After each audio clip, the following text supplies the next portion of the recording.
All right, we're in Zechariah chapter 2 and 3. So Zechariah 2 and 3. Last week we looked at the first chapter of Zechariah, so the first vision. So we saw the two visions.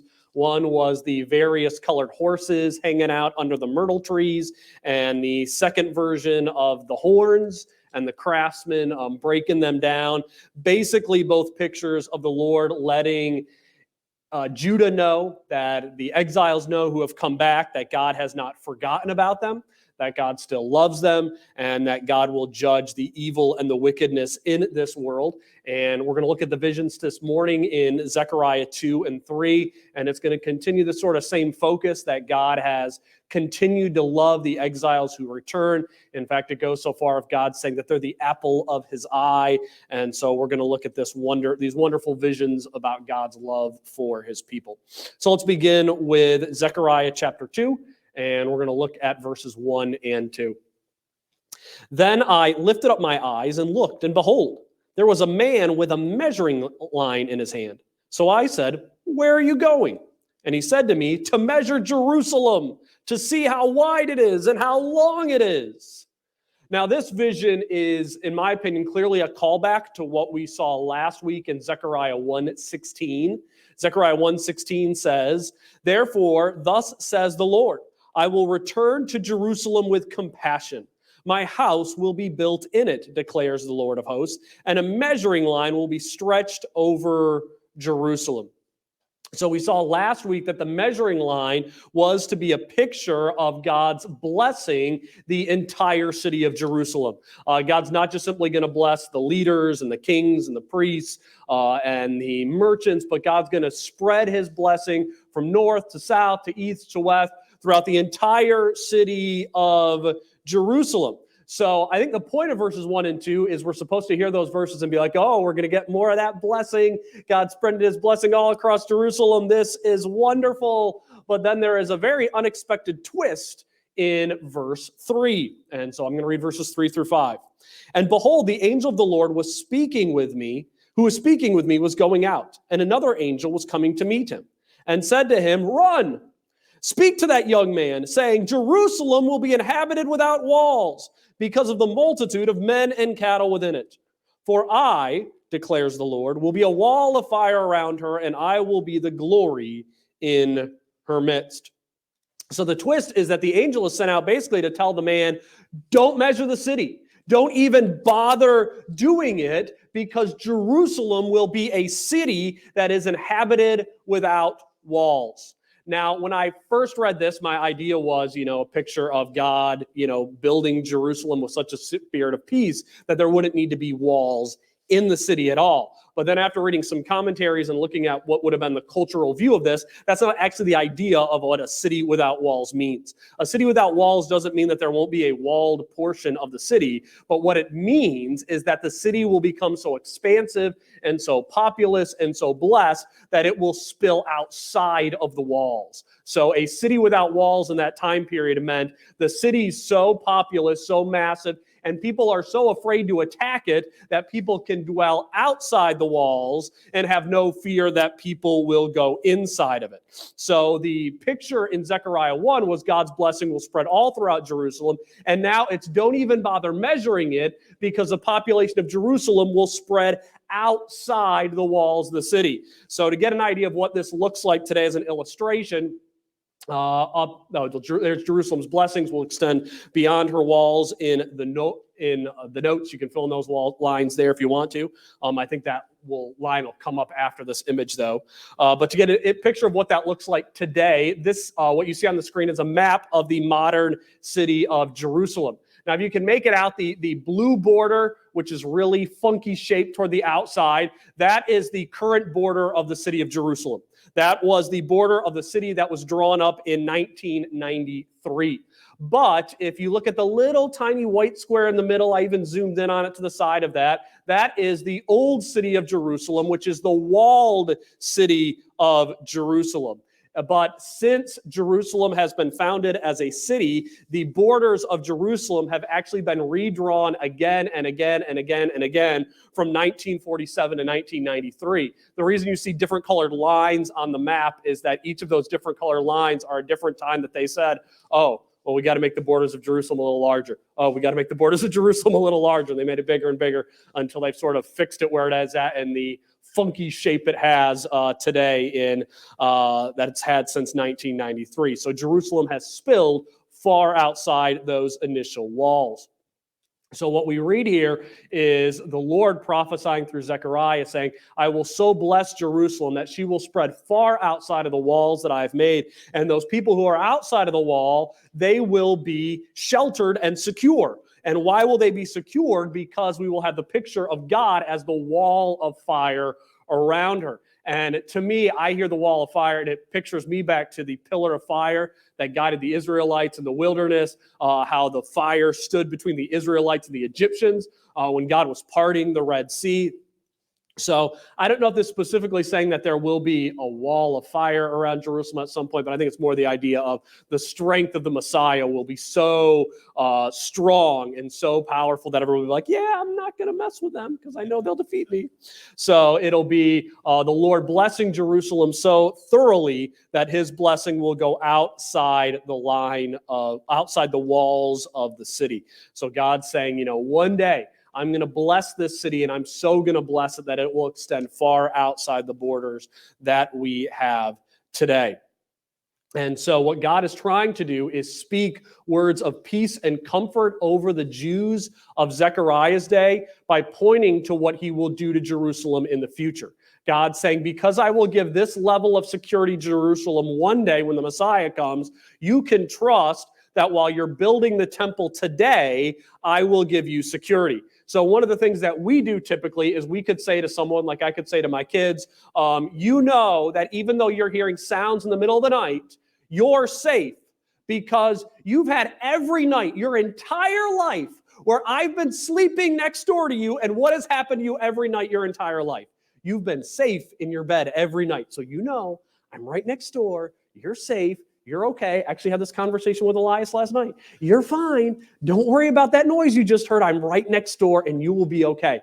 And one of the cool things about God, since God is omniscient and he knows the end as much as he knows the beginning, while we have to look to things to the past to say, because of what I've done before, you will be safe now. God can do the cool thing of saying, I'm going to tell you what I'm going to do in the future.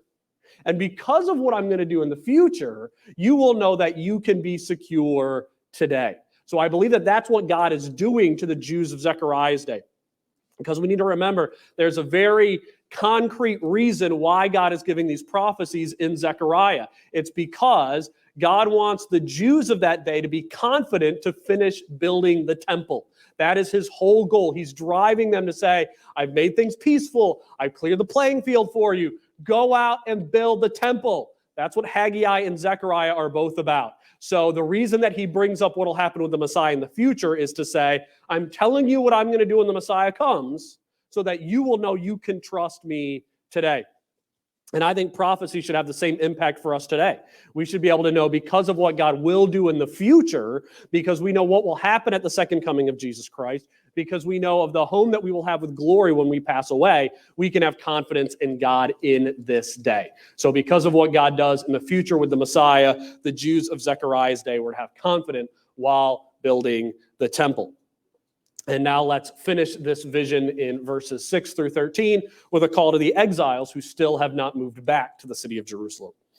Ho, there, flee from the lands of the north, declares the Lord. For I've dispersed you as the four winds of the heavens, declares the Lord. Ho, Zion, escape, you who are living with the daughter of Babylon. For thus says the Lord of hosts, after glory, he has sent me against the nations which plunder you. For he who touches you touches the apple of his eye. For behold, I will wave my hand over them, so that they will be plunder for their slaves. Then you will know that the Lord of hosts has sent me. Sing for joy and be glad, O daughter of Zion. For behold, I am coming, and I will dwell in your midst, declares the Lord. Many nations will join themselves to the Lord in that day and will become my people. Then I will dwell in your midst, and you will know that the Lord of hosts has sent me to you. The Lord will possess Judah as his portion in the Holy Land and will again choose Jerusalem.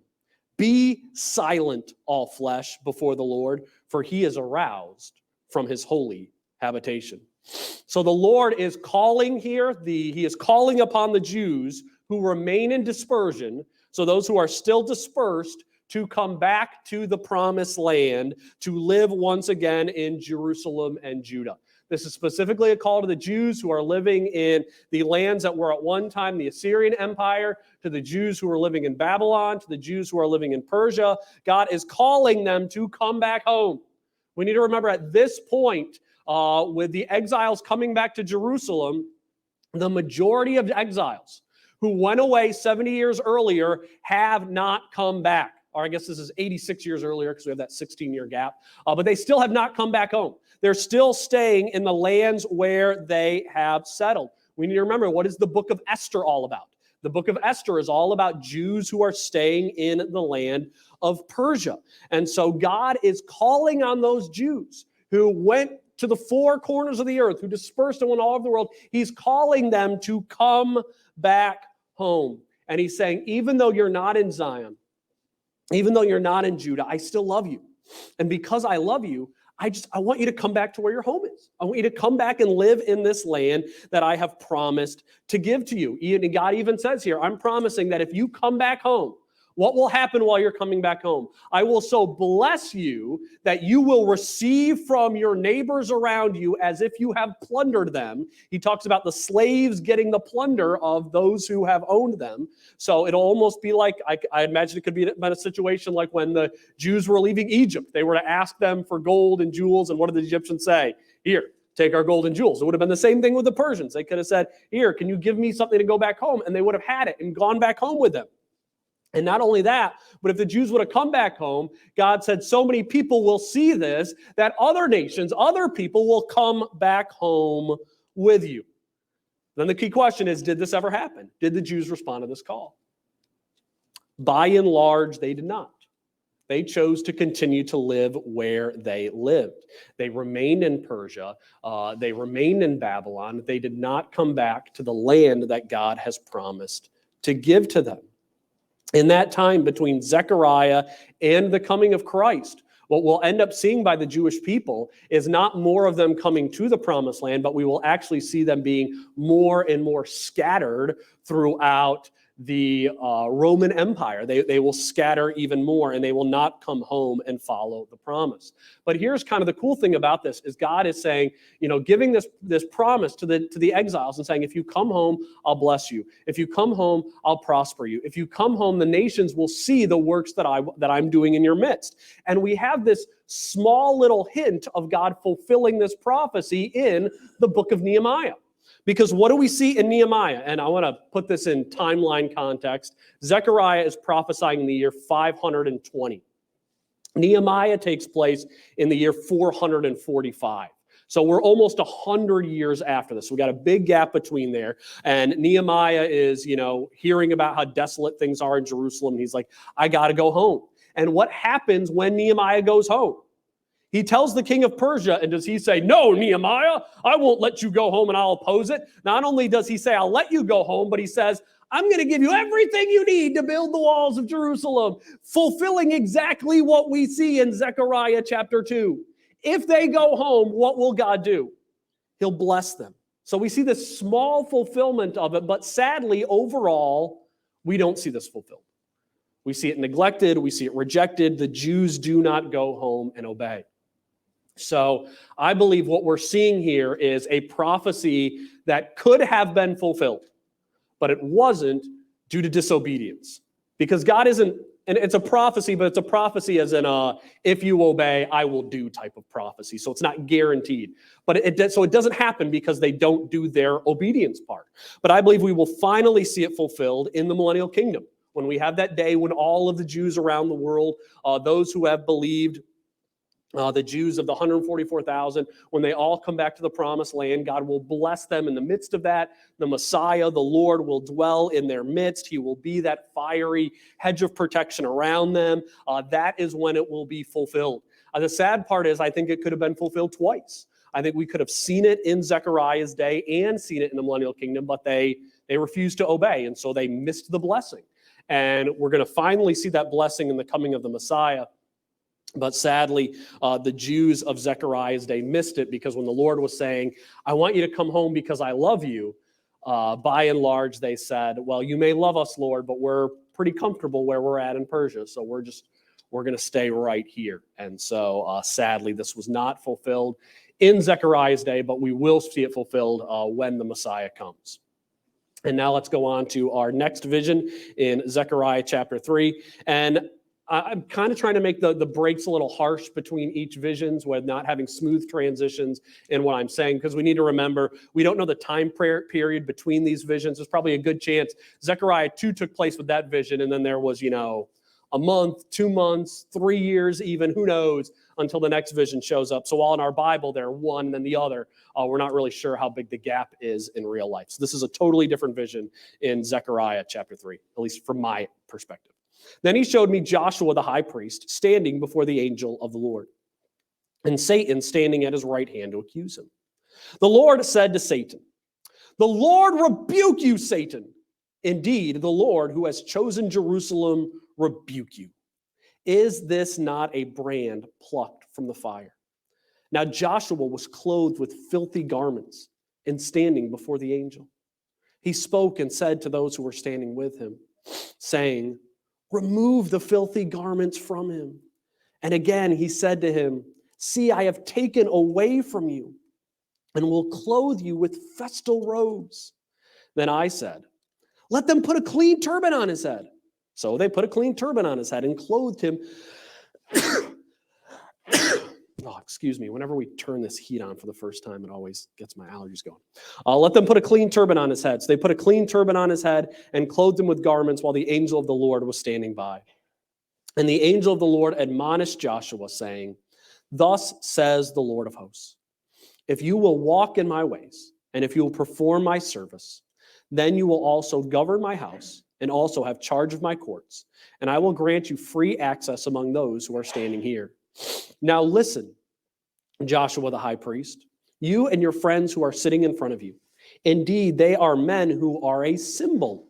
For behold, I'm going to bring in my servant, the branch. For behold, the stone that I have set before Joshua, on one stone are 7 eyes. Behold, I will engrave an inscription on it, declares the Lord of hosts, and I will remove the iniquity of that land in one day.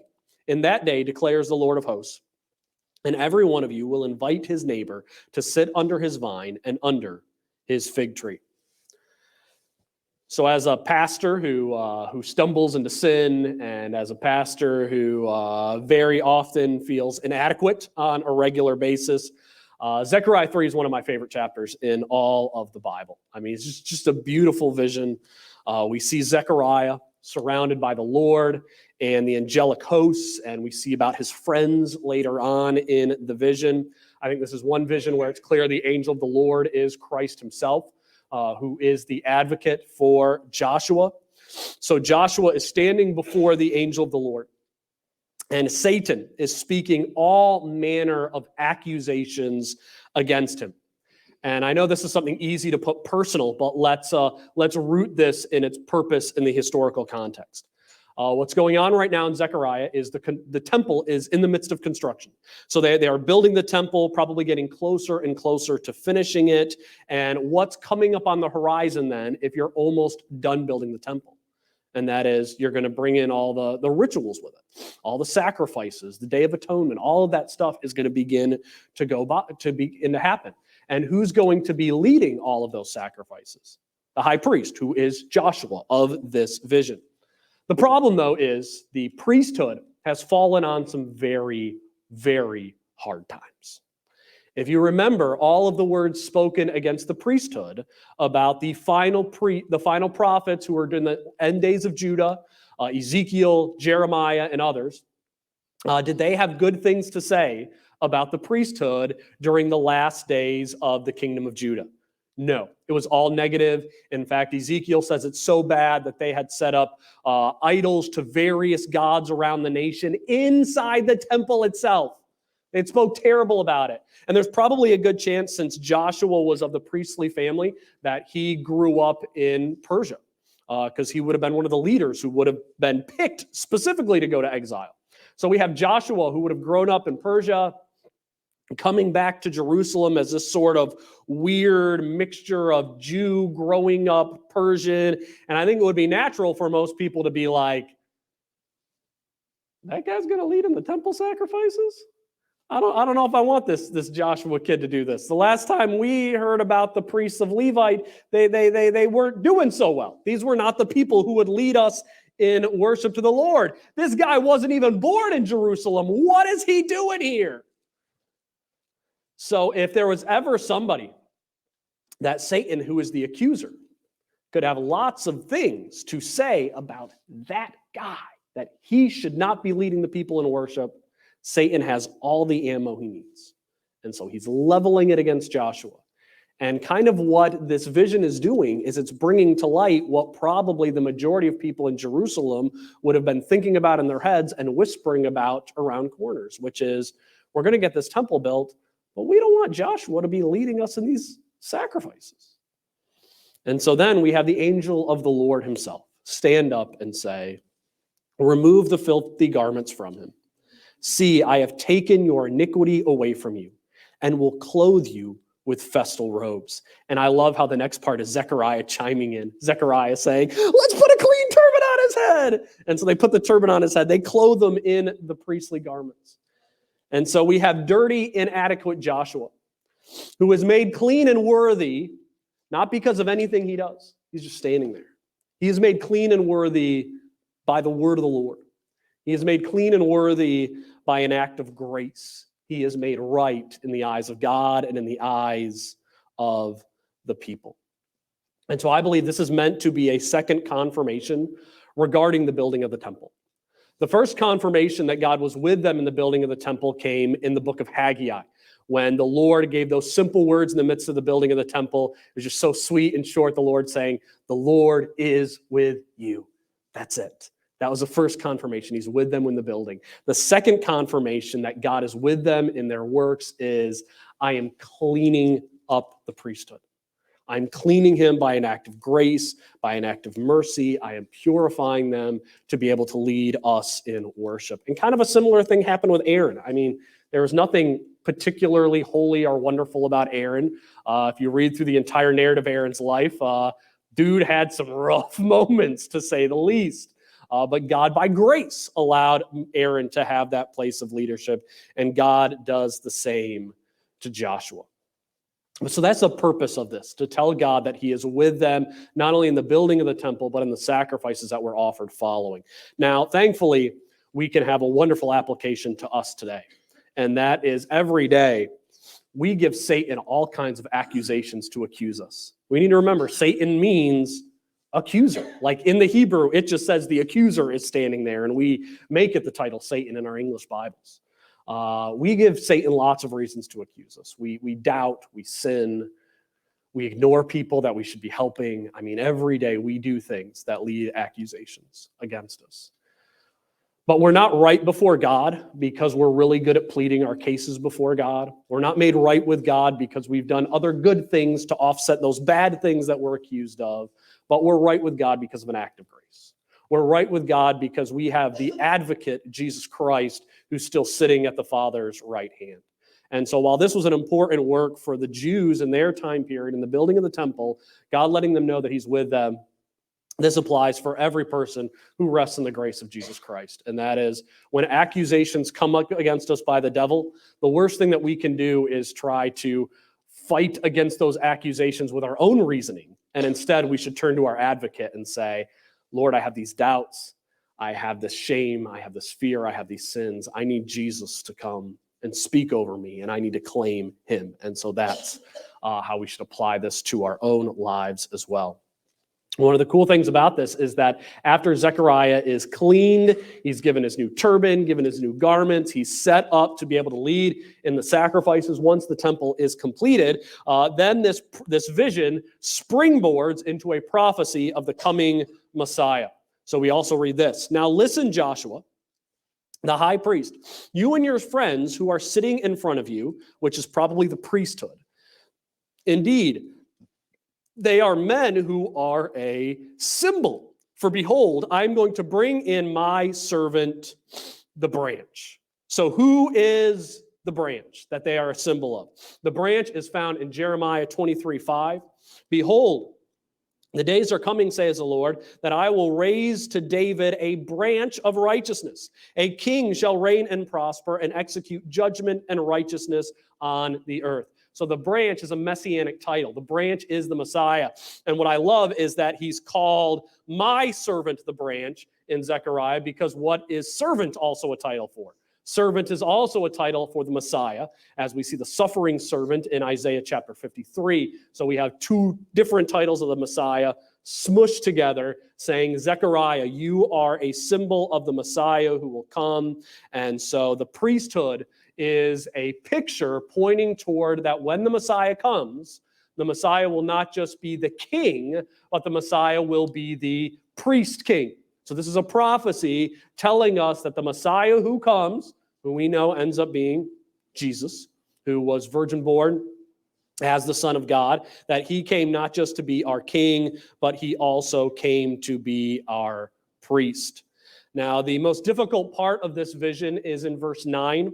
In verse 9, we read, For behold, the stone that I have set before Joshua, on one stone are 7 eyes. Behold, I will engrave an inscription upon it, declares the Lord of hosts, and I will remove the iniquity of that land in one day. So we have a stone with 7 eyes and an inscription on it. Must have been at least a decent sized stone to have all those eyes and an inscription on it. And so, and then it will remove iniquity in one day. So the question is, what is this stone? There's been lots of suggestions being brought out there. I'm torn between two options as far as what this stone could be. I think the most likely option, the one that I go with, is that this stone is just a picture of the Messiah. The stone is a picture of Jesus Christ himself. One of the reasons I like that image is that the Messiah will be a rock cut out without hands in Daniel 2 who will crush the kingdoms. And so I think that stone is a tie to that as well. The 7 eyes is probably a picture of omniscience. It's 7 is fullness in Hebrew, and then eyes is a picture of seeing knowledge, so full knowledge, someone who knows all things. And then connected with the stone is removing all iniquity in a single day. And who will be the person who will remove all the iniquity in a single day? That will be the Messiah, and the work that he will do on the cross, that he will take away iniquity. So I think that's the most likely option. There's a second option, which I think it could be possible. I don't lean toward this one, but I'm going to throw it out there because I think there's a chance it could be right. Like I said, Zechariah doesn't explain this, so we got to do our best based upon other scripture. So I think the second option is that this stone could stand for God's people. It could stand for the Jewish people. Because if you remember, when the priest would go into the Day of Atonement, he would have the ephod on with the 12 stones on it, inscribed for each of the 12 tribes of Israel. So we already have a pattern set up in the system with the law for the priest to carry stones that signify the Jewish people. And so I think the idea could also be the 7 eyes is relating to a fullness of the Jewish people. So this is all the Jewish people coming in, and then their iniquity being removed could just be that stone coming in on the atonement, and then the people having their sins removed. And I think there's a possible way that could be it. So I don't want to fully rule that out, but I think it's more likely that stone is another symbol, another image of the Messiah. But I think they're both picturing the same thing. One is that the stone is removing the iniquity. The other is that when the stone's brought in, the people have their iniquity removed. So both picturing the same thing. So the fullness of the Messiah's ministry as he removes the sins of his people. And then it ends this vision with a wonderful end in verse 10, which is, in that day declares the Lord of hosts, every one of you will invite his neighbor to sit under his vine and under his fig tree. So the result of the priest king ruling over his people, the result of him coming and, if we're going to take the stone image for it, the result of him coming and fully removing the sins of his people. And it's sort of a cool image, too, that should be really comforting for us if we put God's omniscience together with the removal of iniquity, and that is God, who knows all, is removing all sin, removing sin, so that means he's going to remove all the sin. Like, we don't need to fear that there are certain sins that he'd see and be like, yeah, I'm not going to touch that one. When he can see it all and he's removing sins, he's getting rid of all of them. And so what will happen when the priest king comes and rules over his people, takes our sin away, is that the result of that will be peace. It will be tranquility. And so the idea of everyone inviting his neighbor to sit under his vine and under his fig tree, that's just a picture of peace and tranquility. Peace in the first, that one, we can comfortably sit under our own trees and know that no one's going to come and attack us. No one's going to come and try to steal our land away, take the promise that God has given to that. We're going to sit under our own trees. But then you also have the other image of everybody's going to invite his neighbor. So it's not like I'm going to have my peace in my backyard and you're going to have your peace in your backyard and we're all going to be separate from each other. There's more the idea of we're all going to be having these great, big, wonderful backyard barbecues, where we're going to be inviting everybody over and we're going to have peaceful relationships among each other. So it's not only the idea that we're going to have peace between us and the Messiah who took away our iniquity, but we will also have peace amongst each other as we come and commune together. So it's just supposed to be a really nice picture of what it will be like to live in the kingdom of the Messiah, is that it will be a kingdom of peace. And that sort of the end of this, I shouldn't say sort of, but it does. That's kind of why I want to put chapters 2 and 3 together, is that it then cycles us back to the beginning of the vision in chapter 2, which was, what will Jerusalem be like under the Messiah? Well, it will be so blessed and so peace that they will expand outside the walls. And what will it be like outside of those walls? It'll be people growing fig trees and date trees and having grapevines, and we're going to go and just be hanging out under the produce that everybody produces, and it'll be a wonderful time. We'll all, Lord willing, have green thumbs and great gardens and vineyards, and we'll enjoy those times and sit out and enjoy the peace of the Lord. But the key to this is that, we could probably sit here for a long time and talk about how wonderful it would be to be in that situation of peace and how much we will enjoy it. But the key is, why will we have this peace? It is because of the Messiah and his work, because it is of Christ and Jesus and what he has done. And the great comfort for us is that while we await that work of the Messiah, while we await the coming of his kingdom, Lord, please come quickly. As we're waiting for that, what do we know about how God looks at us right now? We're the apple of his eye, because that's what God was telling to his people. As they were in the midst of exile, they were going far away. Even when they weren't obeying Zechariah's call to come back to the promised land, even when they were still in Persia, still in Babylon, being disobedient to that call to go back to Jerusalem, those people were still the apple of God's eye. How much do we know they were still the apple of God's eye? Well, we can read the book of Esther and see how much they were still the apple of God's eye, even in the midst of that time. And so it's a great reminder of the love of God that we have today, but our love for the love that God has for us today, we should always root it in prophecy and in what God will do for us in the future at the coming of his Messiah.